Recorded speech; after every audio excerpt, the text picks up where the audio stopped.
So guys, may kukwento po ako sa inyo. Sir lang po nag-drawing, bags ako daw magbabasa. Kasi para daw to sa mga drawing iniwan. Game! So, ito yung story.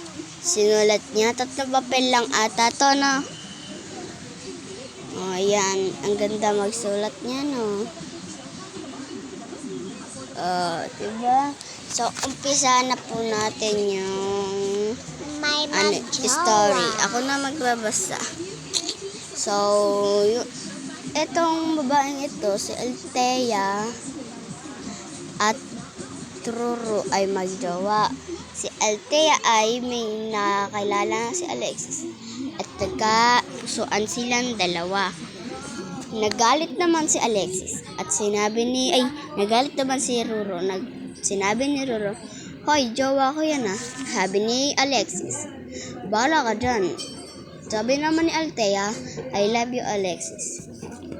Kinabukasan, nakita ni Althea si Ruru na may iba. Ang pangalan ay Alyssa.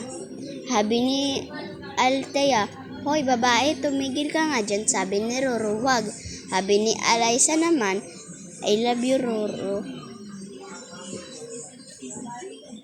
Sabi yan, "I love you, Ruru." So, kinabukasan di na sila nagpansinan. Kaya ito nangyari sa kanilang dalawa. Althea, Ruru.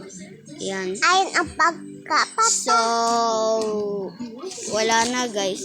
So, kung gusto niyo pa po ng kwento, siya po mag-drawing, ako po magbabasa. So, comment na lang po kayo. Bye-bye. Comment down below.